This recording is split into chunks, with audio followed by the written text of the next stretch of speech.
ચાલો મિત્રો, આજે આપણે છે ને ચેપ્ટર 9 યુક્લિડ એની ભૂમિતિનો પરિચય.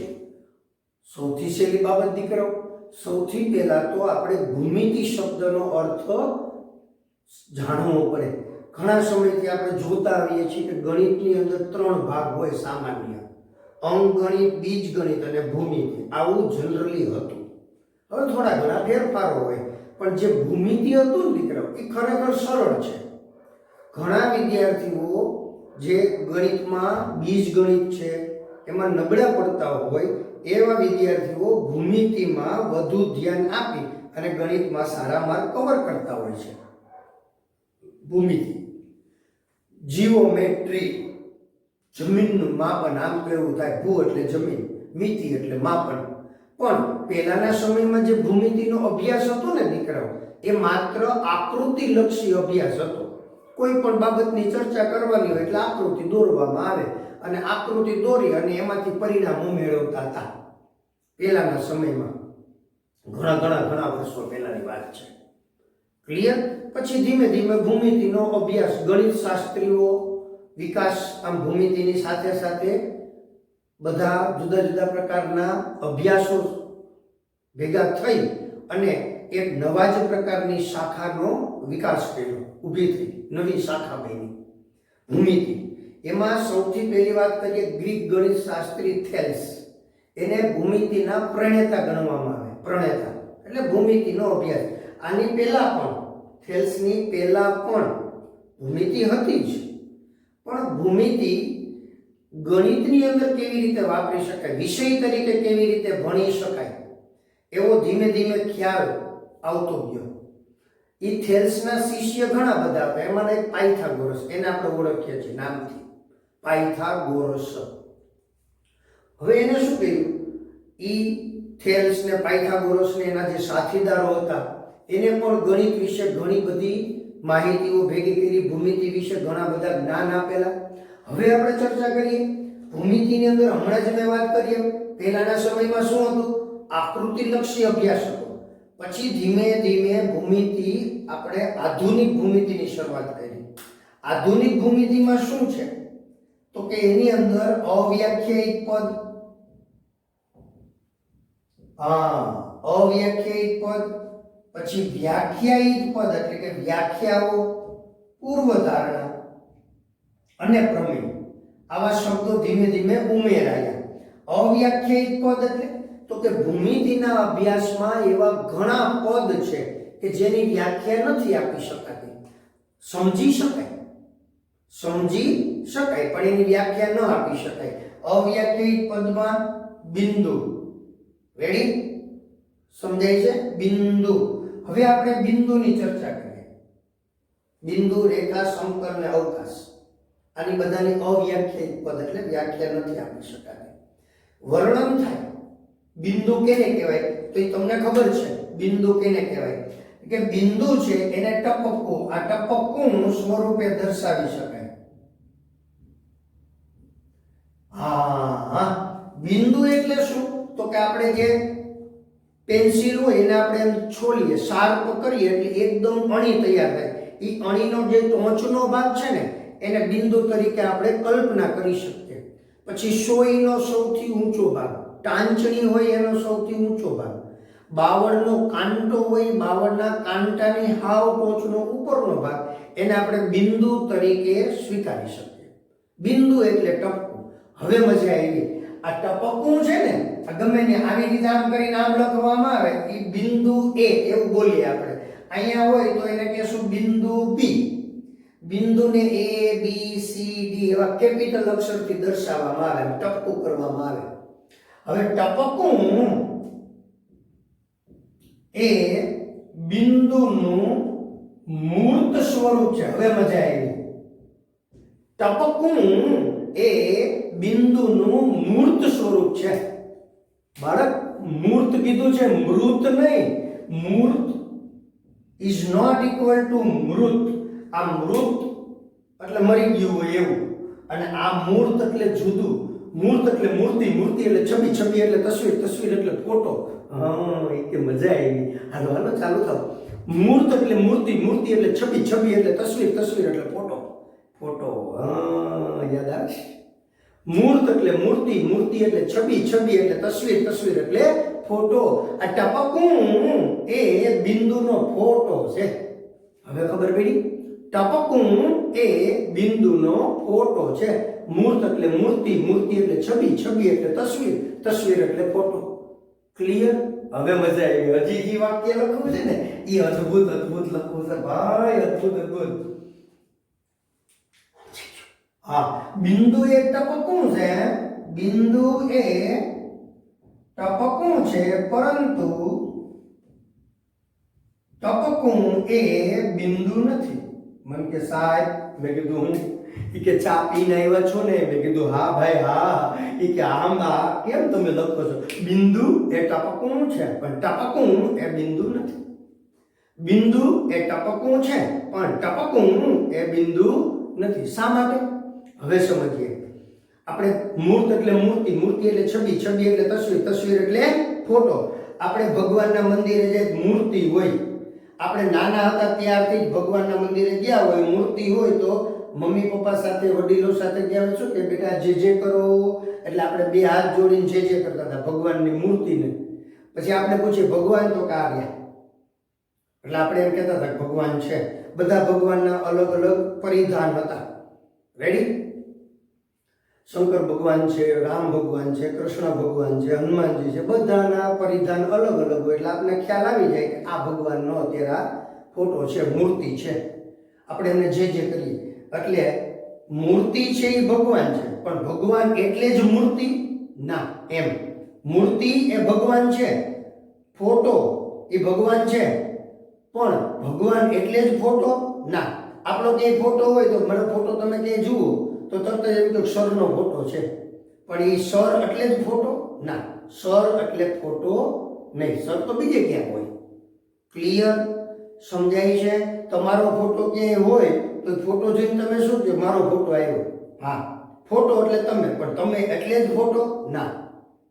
ક્લિયર? ભગવાનને આપણે જે કરીએ એટલે મૂર્તિ એટલે ભગવાન, પણ ભગવાન એટલે જ મૂર્તિ ના. એ સ્વરૂપ છે. બિંદુ એ ટપકું છે, બિંદુ એ ટપકું છે, પણ ટપકું એ બિંદુ નથી. એટલે મૂર્તિ એ ભગવાન છે, પણ ભગવાન એ જ મૂર્તિ ના. આ બહુ સમજવાની વાત છે, ગણિતનો પાયો છે. એકદમ સાવ સૂક્ષ્મ રીતે ભણવા જઈ રહ્યા છે. ટપકું એને કોઈ પરિમાણ નથી. આ ટપકું એટલે હાવ એમ. હવે આમાં ઘણા બધા ટપકા ભેગા કરવામાં આવે ને, આમ નજીક નજીક, એકની બાજુ બીજું, બીજાની બાજુ ત્રીજું, ત્રીજાની બાજુ ચોથું, ચોથાની બાજુમાં પાંચમું, પાંચમાની બાજુમાં છઠ્ઠું, અને છઠ્ઠાની બાજુમાં સાતમું, હા, સાતમાની બાજુમાં આઠમું, હા, એમ અનંત સુધી જાય. આવી રીતે અને અનંત સુધી વિસ્તરેલી છે એમ કલ્પના કરીએ એટલે એનું નામ રેખા. રેખાને એક પરિમાણ હોય, પરિમાણ. બિંદુને પરિમાણ જ ન હોય. બિંદુને કોઈ જાતનું પરિમાણ હોતું નથી. બિંદુ એના પરિમાણ શું? તો કે 0. બિંદુને એક પણ પરિમાણ ન હોય. રેખાને એક પરિમાણ છે, એ લંબાઈ. રેખા એટલે લંબાઈ. હા, એ પરિમાણ છે અને લંબાઈ. પછી એવું સમતલ, એને 2 પરિમાણ છે, લંબાઈ અને પહોળાઈ. આ બોર્ડ છે ને દીકરાઓ, એને આ લંબાઈ કહેવાય અને આ પહોળાઈ કહેવાય. મને કે ઊંચાઈ, મેં કીધું તો આમ ઊભો રાખ્યો છે ને એટલે આમ જમીન ઉપર પાથરી દઈ તો લંબાઈ અને પહોળાઈ કહેવાય. પછી અવકાશ, એને 3 પરિમાણ છે, લંબાઈ, પહોળાઈ અને ઊંચાઈ. આ આપણને ખબર હોવી જોઈએ. બિંદુને એક પણ પરિમાણ નથી. બિંદુને પરિમાણ જ નથી, 0 પરિમાણ. રેખાને 1 પરિમાણ, સમતલને 2 પરિમાણ, અવકાશને 3 પરિમાણ. હવે આ જે ચર્ચા આવતી હતી એ અવ્યાખ્યાયિત પદ, પછી વ્યાખ્યા. એ વ્યાખ્યામાં અવ્યાખ્યાયિત પદનો સમાવેશ થાય. આનો ચર્ચા કરીએ ને એટલે આનો ઉપયોગ લેવાની છૂટ હોય. પૂર્વધારણા એવી. હા, અને છેલ્લે પ્રમેય, સાબિતીના પ્રમેયો, તર્કસંગત દલીલો કરીને સાબિત કરવામાં આવે. એટલે યુક્લિડ આવ્યા, એને ભૂમિતિ વિશે 13 પ્રકરણો, એલિમેન્ટ ઓફ જીઓમેટ્રી, 13 પ્રકરણો લખ્યા. એમાં પહેલા પ્રકરણમાં એને 23 જેટલી વ્યાખ્યાઓ આપી, એમાંની થોડીક વ્યાખ્યા આપણી બુકમાં છે, એ તમારે લખી લેવાની છે. હવે યુક્લિડે પૂર્વધારણા આપી. જનરલી પૂર્વધારણા એટલે શું ખબર? જે વિના સાબિતીએ સ્વીકારી લેવામાં આવે. ભૂમિતિના અભ્યાસમાં જે વિધાન સદા સત્ય છે તેમ વિના સાબિતીએ સ્વીકારી લેવામાં આવે એનું નામ પૂર્વધારણા.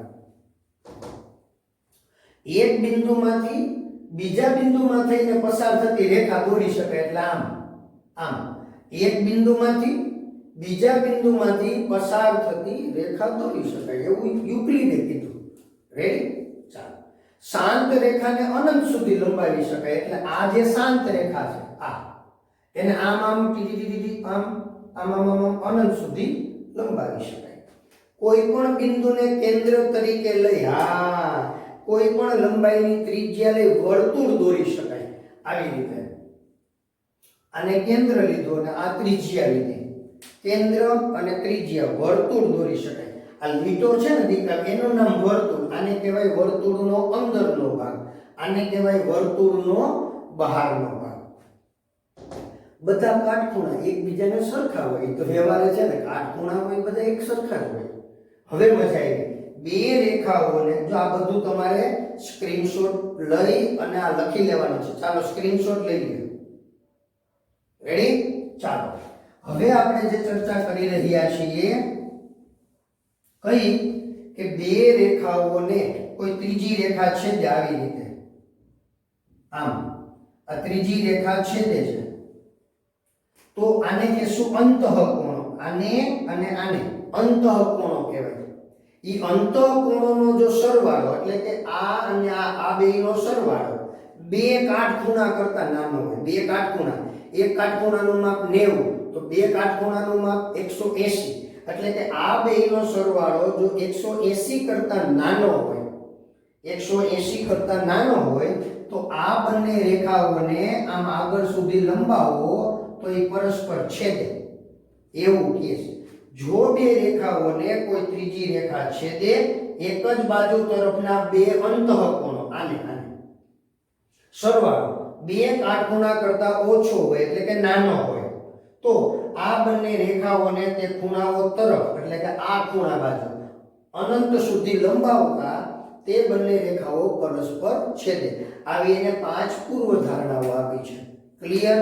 ચાલો આ સ્ક્રીનશોટ લઈ લ્યો અને લખી રાખો.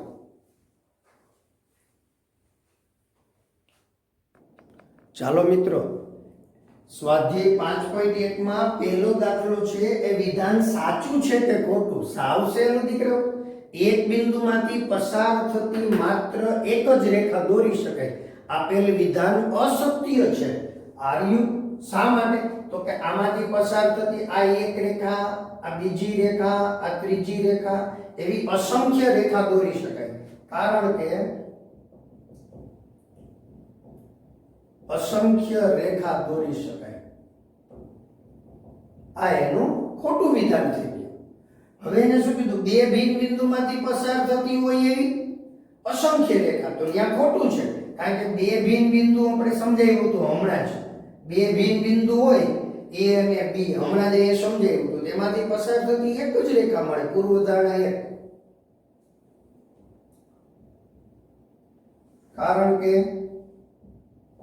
માત્ર એક જ રેખા મળે. અસંખ્ય રેખા દોરી શકાય એવું ના હોય, એક જ રેખા દોરી શકાય. હવે આ જ વાત એક શાંત રેખાને બંને તરફ અનંત સુધી લંબાવી શકાય. હમણાં જ ચર્ચા કરી. શાંત રેખાને બંને તરફ અનિશ્ચિત રીતે લંબાવી શકાય છે. આપેલ વિધાન સત્ય છે. સત્ય છે. હવે બે વર્તુળો સમાન છે તો એમની ત્રિજ્યા સમાન, એ પણ આપેલ વિધાન સત્ય છે. અહીં લખીએ આપેલ વિધાન સત્ય છે. શું કરવા ભાઈ? પેલા બે વર્તુળો સરખા છે તો એની ત્રિજ્યા સરખી હોવાની. રૂપિયાના કોઈન, આપણે એક સરખા કોઈન હોય તો એની ત્રિજ્યા બધાને કેવી રહેશે? સરખી જ રહે દીકરાઓ. હા, રૂપિયાના કોઈનની ડિઝાઇન જુદી જુદી હોય તો ત્રિજ્યા બદલી જાય. ક્લિયર? પાંચમું સાવ સહેલું કે AB અને PQ સરખા, આ બે સરખા, આ બે. પછી પી ક્યુ અને એક્સ વાય સરખા, આ બે સરખા, તો પછી આ પેલું છેલ્લું સરખું થાય એવું એને કીધું. આપેલ વિધાન સત્ય છે. લ્યો આવા દાખલા તા હા વેલા. ચાલો સ્ક્રીનશોટ લઈ લ્યો. એકદમ સહેલી બાબત છે દીકરાઓ. ચાલો મિત્રો, એક્ઝામ્પલ 2 શું છે? વ્યાખ્યા આપો. હાવ હેલું દીકરાઓ. સમાંતર રેખાઓ. હવે જો સમાંતર રેખાની વાત હોય ને, એક જ સમતલમાં આવેલી હોવી જોઈએ. એટલે આ બોર્ડ ઉપર જ એક રેખા અહીંયા હોય, બીજી રેખા બીજી તરફ હોય ન ચાલે. સમતલમાં એટલે આમાં નામાં હોવી જોઈએ.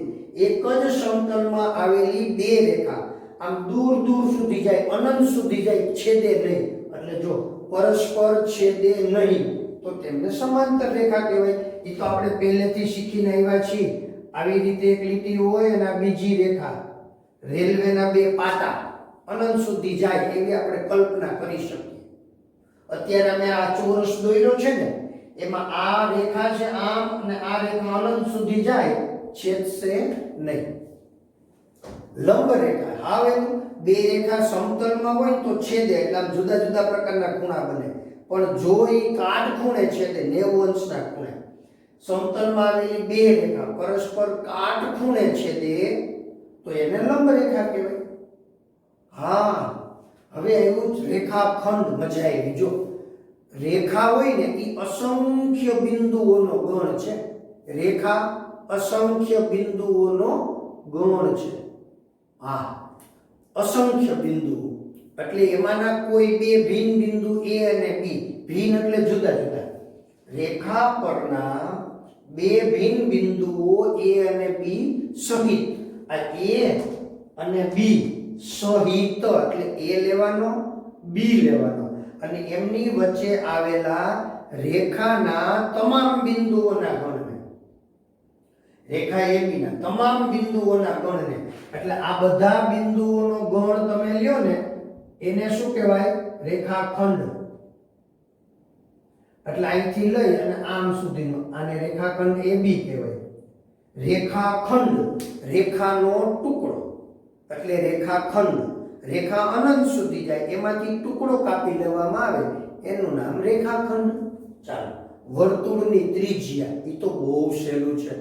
આ વર્તુળનું કેન્દ્ર કહેવાય. તમે નાના હતા ને, હા મને ખબર છે, પથ્થરને છેડે દોરી બાંધીને આમ ગોળ ગોળ ગોળ ગોળ ઘુમાવ્યું હતું. યાદ છે તમને?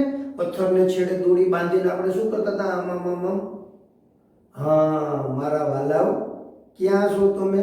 પથ્થરને છેડે દોરી બાંધવાનું ના હોય, પથ્થરને છેડો જ ના હોય.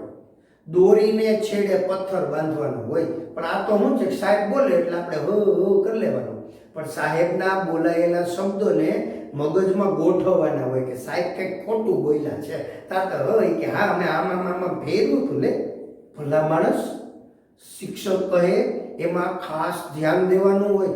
પથ્થરને છેડે દોરી બાંધવાની હોય એ કે ના, પથ્થરને છેડો જ ના હોય તો દોરી બાંધી શકાય. દોરીને છેડો હોય એટલે દોરીને છેડે પથ્થર બાંધી અને ગોળ ગોળ ગોળ ગોળ ઘુમાવ્યા તો આપણે અહીંયા પકડી રાખ્યું છે, આને કેન્દ્ર કહેવાય. અને આમ જે આમ ફરે છે ને ગોળ ગોળ, એ વર્તુળ કહેવાય. આ વર્તુળ એટલે આ લીટો છે ને એને વર્તુળ કહેવાય. એનું બીજું નામ પરિઘ. પરિઘ, આ પરિઘ છે. તો વર્તુળના કેન્દ્રથી પરિઘ સુધીના કોઈ બિંદુને જોડતો રેખાખંડ, જો આના જેવો ટુકડો થઈ ગયો, એટલે આને રેખાખંડ કહેવાય. જો લીધું, વર્તુળના કેન્દ્રથી વર્તુળના પરિઘ પરના કોઈ બિંદુને જોડતા રેખાખંડને વર્તુળની ત્રિજ્યા કહે છે. વર્તુળની ત્રિજ્યા, મને કે ત્રિજ્યા કહે છે. એ કે વિજ્યા, અરે વિજ્યા નહીં, ત્રિજ્યા. હવે એને કોણ સમજાવે? હલાવતરી ચોરસ. હા ભાઈ, ચતુષ્કોણ છે. આપણે આગળ આનો અભ્યાસ કરશું, બહુ સારી રીતે અભ્યાસ કરશું ચતુષ્કોણ વિશે.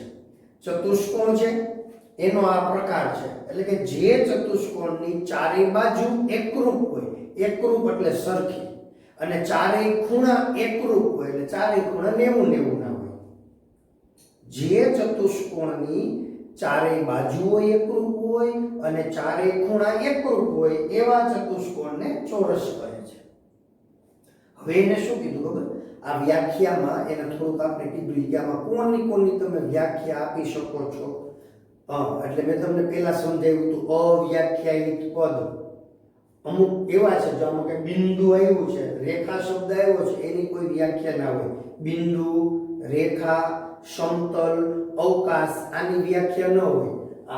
તો અહીંયા છે સમતલ, અહીંયા સમતલ, એની વ્યાખ્યા ન હોય. તો બીજું અહીંયા કાટખૂણો શબ્દ આવ્યો છે, ક્યાં ગયો? કાટખૂણે છેદે એની વ્યાખ્યા હોય. કાટખૂણો એટલે જે ખૂણાનું માપ 90 અંશ હોય. એટલે આમાં ઘણા પદ એવા છે કે જે અવ્યાખ્યાયિત છે અને કેટલાક પદ એવા છે કે જેની વ્યાખ્યા આપી શકાય છે. ચાલો આનો સ્ક્રીનશોટ લઈ લ્યો હો દીકરાઓ, બહુ સહેલું છે. પરીક્ષામાં ગમે એ વ્યાખ્યા પૂછાય તો આપણે આવડી જવી જોઈએ હો.